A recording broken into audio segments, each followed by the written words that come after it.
नमस्कार दोस्तों, बात करते हैं हरिद्वार के सुखपाल मर्डर केस की। ये बिल्कुल मर्डर केस वैसा ही है जैसा मुस्कान और साहिल ने मिलकर सौरभ का किया।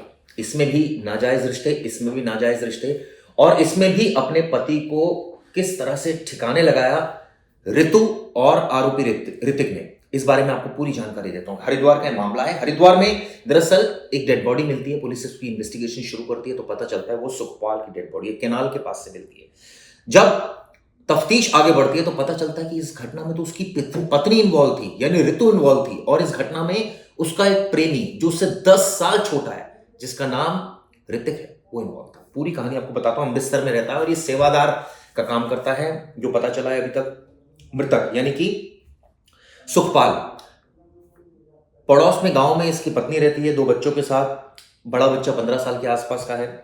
इस दौरान ये पता चलता है कि वो गुरुद्वारे भी जाती है ऋतु, तो वहां उसकी मुलाकात ऋतिक नाम के एक लड़के से होती है। उससे 10 साल छोटा होता है। नंबर एक्सचेंज होते हैं, धीरे धीरे प्यार हो जाता है और धीरे धीरे एक तरह से एक दूसरे से मिलना ही शुरू कर देते हैं। और उसके बाद अब सवाल उठता है कि कैसे सुखपाल को रास्ते से हटाया जाए, क्योंकि अब दोनों ने ये डिसाइड कर लिया था कि वो साथ में रहेंगे और प्रॉपर्टी पर भी कब्जा करना था। तो इसके लिए प्लानिंग रची गई। उसको कहा कि इसको हरिद्वार बुलाया जाए, क्योंकि हरिद्वार में पुश्तैनी गांव है दोनों का, सुखपाल का और ऋतु का। वहां कहा कि किसी रिश्तेदार ने इसको बुलाया है, और बहाने से ये बताते हैं कि वहां वो पहुंच गया। इसके बाद ऋतिक की उससे मुलाकात करवाई। किसी तरह से दोनों के बीच में बातचीत हुई, गाड़ी में बैठे शराब पी दोनों ने, और उसके बाद स्थिति ये हो गई कि जब वो नशे में आ गया तो उसकी गला दबाकर हत्या कर दी। और सोचिए, ये इसलिए की गई ताकि जो पूरा माजरा है वो खत्म हो जाए। उसके बाद उसके शव को कनाल में फेंक दिया गया। जब जांच हुई, पुलिस को डेड बॉडी मिली, आइडेंटिफिकेशन हुई, एक के बाद एक सारी जो इन्वेस्टिगेशन की कड़ियां थी खुलती चली गई। यानी कि ऋतु और ऋतिक ने मिलकर ही सुखपाल की हत्या की थी।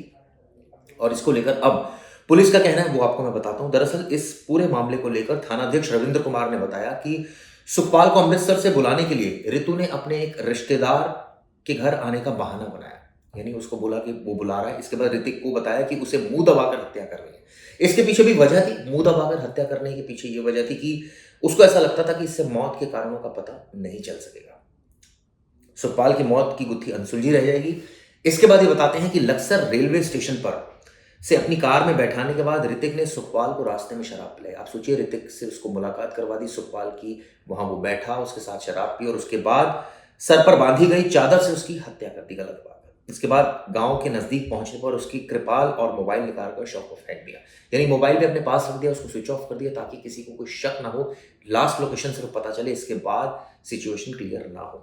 ये बहुत ही सनसनीखेज मामला है। ठीक वैसा ही मामला है, हम सबको पता है, जैसा मुस्कान और साहिल और सौरभ की जो हम देख रहे थे कि किस तरह से मेरठ का मामला था। इसमें अब ये पता चला है, कुछ और जानकारी मिली है कि आखिर उसने ऐसा क्यों किया।